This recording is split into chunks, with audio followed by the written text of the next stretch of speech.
Shalom Bapak Ibu jemaat yang terkasih di dalam Tuhan.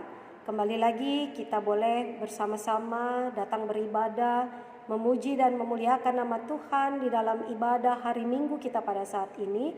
Dan Bapak Ibu jemaat, saat ini kita akan masuk di dalam pemberitaan firman Tuhan. Mari sebelum kita membaca dan kita merenungkan akan kebenaran firman-Nya, terlebih dahulu kita akan berdoa untuk kita memohon bimbingan kuasa Roh Kudus di dalam pemberitaan firman pada saat ini. Mari Bapak Ibu jemaat kita bersatu di dalam doa. Sungguh kami bersyukur dan bersuka cita ya Bapa, karena penyertaan tangan kasih Tuhan yang masih terus kami rasakan dalam kehidupan kami. Hingga pada saat ini ya Bapa, kami boleh kembali beribadah kepada Tuhan, memuji dan memuliakan nama-Mu ya Bapa. Dan terlebih kami juga akan membaca serta mendengarkan akan kebenaran firman Tuhan. Karena itu ya Tuhan, kuasailah kami dengan kuat kuasa Roh Kudus-Mu, agar ketika kami boleh membaca dan merenungkan firman-Mu, maka kami Engkau mampukan untuk memahaminya. Terlebih Engkau juga memampukan kami semua untuk melakukannya secara nyata di dalam kehidupan beriman kami hari lepas hari. Karena itu ya Bapa, berfirmanlah, kami semua anak-anak-Mu telah siap sedia untuk membaca, mendengar, bahkan merenungkan akan kebenaran firman Tuhan. Amin.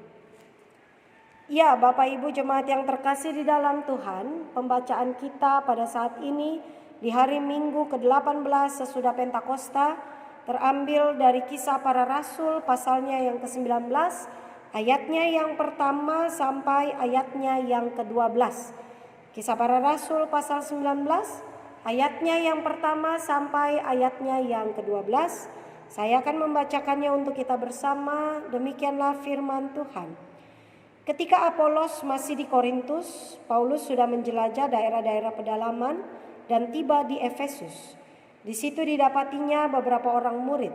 Katanya kepada mereka, "Sudahkah kamu menerima Roh Kudus ketika kamu menjadi percaya?" Akan tetapi mereka menjawab dia, "Belum. Bahkan kami belum pernah mendengar bahwa ada Roh Kudus." Lalu kata Paulus kepada mereka, "Kalau begitu dengan baptisan manakah kamu telah dibaptis?" Jawab mereka, "Dengan baptisan Yohanes." Kata Paulus, baptisan Yohanes adalah pembaptisan orang yang telah bertobat. Dan ia berkata kepada orang banyak bahwa mereka harus percaya kepada Dia yang datang kemudian daripadanya, yaitu Yesus. Ketika mereka mendengar hal itu, mereka memberi diri mereka dibaptis dalam nama Tuhan Yesus.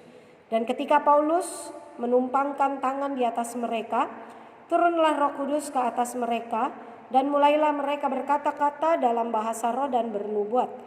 Jumlah mereka adalah kira-kira 12 orang. Selama 3 bulan Paulus mengunjungi rumah ibadat di situ dan mengajar dengan berani. Oleh pemberitaannya ia berusaha meyakinkan mereka tentang kerajaan Allah. Tetapi ada beberapa orang yang tegar hatinya. Mereka tidak mau diyakinkan, malahan mengumpat jalan Tuhan di depan orang banyak. Karena itu Paulus meninggalkan mereka dan memisahkan murid-muridnya dari mereka, dan setiap hari berbicara di ruang kuliah Tiranus. Hal ini dilakukannya 2 tahun lamanya, sehingga semua penduduk Asia mendengar firman Tuhan, baik orang Yahudi maupun orang Yunani. Oleh Paulus Allah mengadakan mujizat-mujizat yang luar biasa. Bahkan orang membawa sapu tangan atau kain yang pernah dipakai oleh Paulus dan meletakkannya atas orang-orang sakit, maka lenyaplah penyakit mereka dan keluarlah roh-roh jahat. Sedemikian jauh pembacaan firman Tuhan, terpujilah Kristus. Haleluya. Ya Bapak Ibu jemaat yang terkasih di dalam Tuhan, saya pernah mendengar ataupun membaca sebenarnya lebih tepatnya tulisan dari seorang pendeta di sebuah media sosial yang menyatakan seharusnya di dalam keadaan seperti sekarang ini, di tengah-tengah pandemi COVID-19, gereja mampu sungguh-sungguh menghadirkan kerajaan Allah. Kenapa dikatakan demikian? Beliau kemudian menjelaskan bahwa ketika masalah-masalah justru hadir dalam kehidupan umat manusia, ya salah satunya kita tahu bahwa masa sekarang ini kita menghadapi masalah yang namanya pandemi COVID-19. Seharusnya di tengah-tengah masalah itu gereja harusnya semakin berkibar ya. Berkibar dalam arti apa? Bahwa pelayanan mereka sungguh-sungguh nyata, bahwa apa yang mereka lakukan ya, kegiatan yang boleh dilakukan itu sungguh-sungguh menghadirkan bahwa Allah itu masih ada gitu kan di tengah-tengah kehidupan umat manusia. Tetapi kalau bisa dilihat dalam kenyataannya pada sekarang ini, gereja banyak yang menutup diri, gereja banyak yang langsung menjadi eksklusif, ya kan? Apalagi dalam keadaan saat ini. Gereja saat ini saya bukan bilang sebagai gereja dalam bentuk gedungnya ya Bapak Ibu, tapi gereja yang saya maksudkan di sini atau yang juga dimaksudkan oleh pendeta tersebut adalah kita sebagai orang-orang percaya. Kita orang-orang yang mengikuti Yesus, kita juga disebut sebagai gereja, ya kan? Jadi gereja di sini yang saya maksudkan adalah kita sebagai orang-orang percaya. Jadi kebanyakan dari kita saat ini gereja, sebagai gereja, kita cenderung untuk menutup diri. Kita menjadi eksklusif, bahkan menjauhkan diri di dalam masalah yang kita hadapi pada saat ini. Saya jarang melihat gereja yang mau turun tangan langsung, ya, entah itu menjadi volunteer buat menjadi mungkin volunteer untuk kesehatan misalnya, ataupun orang-orang atau gereja yang mau memberi di tengah kesusahan saat ini. Padahal kita tahu bahwa di masa pandemi ini banyak sekali saudara-saudara kita di luar sana yang terdampak karena itu, apalagi terdampak secara ekonomi. Banyak mereka yang terkena PHK, banyak mereka yang mungkin penghasilannya berkurang gitu ya karena pandemi COVID-19 ini. Tetapi saya lihat kita kebanyakan gereja-gereja lebih suka untuk menutup diri. Bahkan di masa pandemi ini saya merasa gitu ya, saya sendiri melihat, makanya tadi saya bilang saya setuju dengan perkataan pendeta tersebut bahwa seharusnya di tengah pandemi ini gereja itu harusnya semakin menghadirkan kerajaan Allah. Tapi kenyataannya saya lihat semakin egois, ya kan? Kita sebagai orang percaya semakin egois, kita semakin kepeduliannya semakin berkurang, bahkan rasa kemanusiaan semakin berkurang.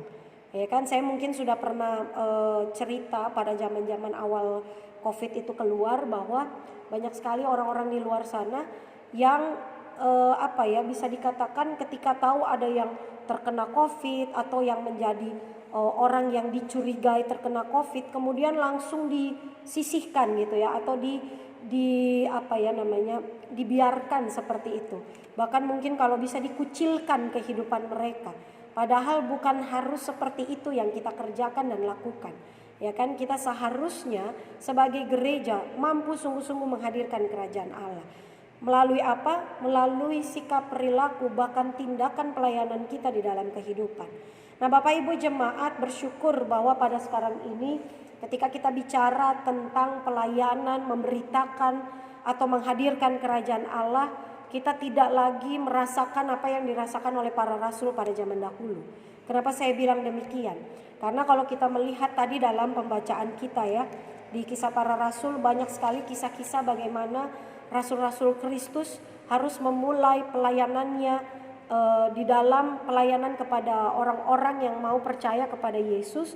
Kemudian kita bisa melihat bahwa tantangan, rintangan yang dihadapi jauh lebih berat daripada kehidupan kita pada saat ini. Kalau pada zaman para rasul tadi kita sudah lihat salah satunya adalah Paulus.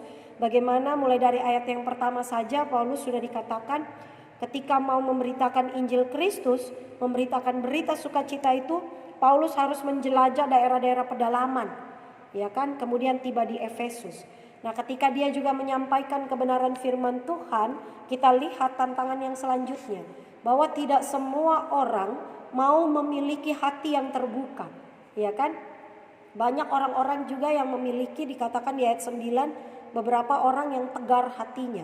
Dia keras kepala, dia tidak mau membuka hatinya untuk kehadiran firman Allah, untuk kehadiran berita sukacita, apalagi kehadiran kerajaan Allah dalam kehidupannya. Karena itu dikatakan Paulus juga berhadapan dengan orang-orang yang bukan hanya menolak, bahkan mereka mengumpat ya, menjelek-jelekkan berita kerajaan Allah itu, jalan Tuhan itu, ataupun berita sukacita tentang Kristus itu malah diolok-olok oleh beberapa orang yang bisa dikatakan tadi tegar hatinya gitu ya, maksudnya mengeraskan hati, tidak mau membuka hati dia kepada kebenaran firman Tuhan. Nah, karena itu Bapak Ibu jemaat, tantangan-tantangan ini sungguh-sungguh dirasakan oleh para rasul mula-mula pada saat itu. Dan salah satunya ada Paulus. Tetapi kalau kita mau melihat, ya kan, bagaimana Paulus tidak bisa dikatakan mengesampingkan tantangan-tantangan yang dia rasakan itu. Walaupun dia harus berjalan jauh, dia tidak mengeluh terhadap itu. Walaupun ia harus bertemu dengan orang-orang yang keras kepala sekalipun, dia tidak mau mengeluh tentang itu. Dia tetap menjalaninya dengan semangat karena dia tahu bahwa apa yang ia beritakan itu adalah kebenaran. Apa yang ia mau sampaikan itu adalah kerajaan Allah yang bisa membawa keselamatan bagi semua orang. Ya kan? Jadi dia tahu bahwa apa yang ia lakukan dalam pelayanannya itu adalah untuk kebaikan dirinya dan untuk kebaikan orang lain. Jadi dia mau melakukan itu dengan penuh sukacita. Dia tidak mau memendam berita sukacita itu hanya kepada dirinya. Dia tidak mau menjadi orang Kristen atau orang percaya yang eksklusif. Ya kan? Dia mau memberi diri untuk melayani secara sungguh. Ia mau membuka dirinya, ia mau membuka hatinya agar orang lain bisa merasakan bagaimana sih kerajaan Allah yang sesungguhnya? Bagaimana sih keselamatan yang sesungguhnya itu? Siapa sih Tuhan Yesus yang sesungguhnya di dalam kehidupan setiap orang percaya? Karena itu Paulus mau melakukan itu secara nyata dan sungguh dalam kehidupannya. Ia mau melayani dengan sukacita, ia mau melayani dengan tidak berpikir apakah ada tantangan yang berat di dalam pelayanan yang ia lakukan. Ia mau peduli terhadap sesamanya, ia mau membagikan karya keselamatan Kristus dalam kehidupan sesamanya, karena ia tahu keselamatan itu untuk semua orang, bukan eksklusif untuk diri kita sendiri. Nah, karena itu Bapak Ibu jemaat yang terkasih di dalam Tuhan, ketika kita bisa melihat bagaimana pelayanan yang dilakukan para rasul pada zaman dahulu jauh lebih sulit daripada apa yang kita jalani pada saat ini. Kita saat ini Bapak Ibu jemaat, ya, untuk memberitakan Injil, untuk melakukan kebaikan, mungkin kita tidak harus lagi berjalan berapa puluh kilometer, kan begitu. Sekarang sudah ada transportasi yang mungkin lebih memudahkan seperti motor, seperti mobil. Itu saja sudah pakai motor, sudah pakai mobil, kadang kita masih mengeluh, ternyata jauh juga ya medan pelayanan ini dan lain sebagainya. Ya kan, padahal Paulus pada zaman dahulu harus berjalan kaki. Kalaupun ada moda transportasi, ya kita tahu ya pada zaman dahulu itu paling hanya kuda atau keledai, ya kan, yang jalannya juga ya bisa kita lihat ya, kalau keledai itu jalannya agak pelan dan lain sebagainya. Jadi dia harus menjalani hal itu, tantangan yang ia harus jalani, dan dia tidak mengeluh akan hal itu. Tapi kita Bapak Ibu ya, zaman sekarang sudah dimudahkan dengan berbagai hal. Kadang kalau kita mau terjun dalam pelayanan, keluhan-keluhan itu masih terus ada. Begitu juga kita tahu bahwa zaman sekarang sudah ada media-media sosial yang bisa kita pakai untuk bisa menjadi wadah kita, ya kan, memberitakan Injil Tuhan.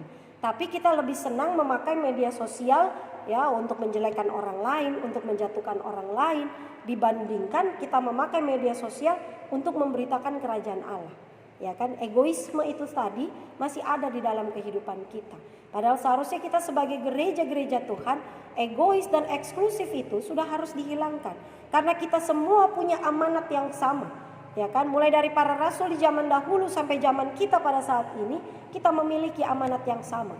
Beritakanlah Injil, ya kan? Beritakanlah Injil dalam kehidupan semua orang dan di seluruh dunia, ya kan? Itulah yang diamanatkan Tuhan Yesus dalam kehidupan setiap orang percaya. Karena itu amanat itu harus kita lakukan Bapak Ibu jemaat.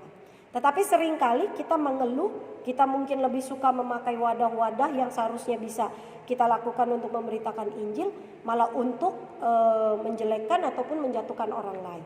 Dan kemudian seperti yang saya katakan tadi, tantangan dan halangan itu pasti ada.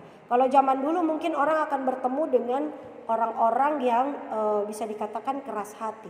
Kalau zaman sekarang tantangan-tantangan itu semakin kompleks lagi ya Bapak Ibu jemaat, bahwa ketika kita mau berkarya dalam pelayanan sebagai gereja, Ya, tantangan-tantangan itu lebih kompleks lagi kita hadapi dalam kehidupan dunia, bahkan juga di Indonesia. Nah, salah satunya tantangan yang kita hadapi saat ini seperti yang saya katakan di awal, kita sedang berhadapan dengan pandemi COVID-19. Lalu apa yang sudah kita lakukan sebagai gereja? Itu harus kita pertanyakan Bapak Ibu di dalam kehidupan kita. Sudahkah kita peduli? Sudahkah kita menunjukkan rasa kemanusiaan kita? Sudahkah kita berbagi kepada sesama? Sudahkah kita membantu orang yang susah? Sudahkah kita menolong mereka yang terkena sakit COVID-19 misalnya? Atau sudahkah kita menolong mereka-mereka yang terdampak karena COVID-19? Ataukah jangan-jangan kita lebih memikirkan, oh yang penting saya tidak apa-apa, keluarga saya tidak apa-apa. Padahal seharusnya sebagai gereja kita harus mampu bisa dikatakan memberikan, menyatakan kerajaan Allah itu melalui karya pelayanan kita. Kita harus terbuka terhadap sesama. Kita harus mau untuk berbagi terhadap sesama. Karena itulah amanat Kristus. Karena Bapak Ibu jemaat, mungkin Bapak Ibu di rumah banyak yang bilang, kalau saya harus memberitakan Injil, saya tidak pandai berkhotbah. Injil itu harus diberitakan bukan hanya lewat khotbah, tapi Injil itu bisa diberitakan Bapak Ibu jemaat, itu melalui karya hidup kita. Ya kan? Injil Tuhan itu apa sih? Kasih, damai sejahtera, kebaikan, kebenaran, ya kan, kelemah lembutan. Semua hal-hal yang baik itu menjadi berita sukacita, menjadi Injil, menjadi karya kerajaan Allah di tengah-tengah kehidupan umat manusia pada zaman sekarang ini. Jadi kalau kita tidak bisa berkhotbah, maka lakukanlah itu semua dalam kehidupan kita. Kalau kita berbuat baik, maka orang akan bilang, oh berarti benar apa yang Yesus ajarkan tentang kasih, maka orang Kristen melakukan kasih itu. Tapi kalau kita tidak peduli, kita cenderung menjadi orang yang keras, kita cenderung suka menjatuhkan orang lain, maka orang yang tidak kenal Kristus akan bilang, oh ternyata Tuhan Yesus itu bohong, ya kan? Bahwa dia bilang dia melakukan kasih, dia mengajarkan kasih, tapi orang Kristen tidak punya kasih. Kan seperti itu yang akan terjadi. Apalagi di saat-saat orang semua lagi susah pada saat ini. Kalau kita mau berbagi, kalau kita mau peduli, saya tidak bilang bahwa kita harus mengeluarkan uang banyak untuk membantu sesama. Tapi kita bisa memberikan hati, diri, ya kan? Bahkan mungkin dalam doa-doa kita. Pernahkah kita berdoa untuk pandemi ini secara pribadi? Pernahkah kita berdoa untuk mereka yang terkena PHK? Pernahkah kita berdoa untuk mereka yang terkena COVID-19? Pernahkah kita berdoa untuk mereka yang saat ini sedang berjuang untuk bisa dikatakan menghilangkan COVID-19 pandemi ini di tengah-tengah Indonesia? Ataukah justru kita saling mengutuk, ya kan, menjelek-jelekan pemerintah, padahal mereka sudah berjuang semaksimal mungkin, ya kan, menjelek-jelekan pemerintah saat ini tidak peduli, pemerintah saat ini tidak gerak cepat dan lain sebagainya kita bisa lihat. Tapi Bapak Ibu jemaat, sekali lagi kita ditanyakan oleh Tuhan, sudahkah amanat itu kita lakukan dalam kehidupan kita? Sudahkah kita sebagai gereja menghadirkan kerajaan Allah secara sungguh, bahkan di dalam situasi dan kondisi pada saat ini? Itu yang harus kita renungkan dalam diri kita. Sudahkah saya menghadirkan kerajaan Allah melalui karya hidup saya? Saya mau mengasihi, saya mau peduli, saya mau menyatakan kebenaran, saya mau melakukan kebaikan di dalam kehidupan saya, sehingga mereka yang sedang menderita, mereka yang sedang terluka, mereka yang sedang terkena sakit penyakit menjadi kuat. Ya kan, mereka yang terhina menjadi terangkat, mereka yang dikucilkan menjadi merasakan ternyata banyak kasih sayang dalam kehidupan saya. Itulah yang harus kita lakukan Bapak Ibu jemaat. Bukannya kita menutup diri, apalagi menjadi eksklusif dalam kehidupan kita. Karena Allah menginginkan kita, Yesus menginginkan kita untuk memberitakan berita Injil, kita untuk memberitakan keselamatan, dan kita untuk menghadirkan sungguh-sungguh kerajaan Allah dalam kehidupan beriman kita dan pelayanan kita. Karena tadi kita juga bisa lihat ketika karya Allah melalui Paulus dinyatakan dalam kehidupan manusia atau di dalam kehidupan sesamanya pada saat itu, maka semua orang, banyak orang yang menjadi percaya, banyak orang yang bisa merasakan kedamaian, kesejahteraan, bahkan kasih Tuhan Yesus dalam kehidupan mereka. Itulah tujuan kita, agar kita mampu memuliakan nama Tuhan melalui karya hidup kita.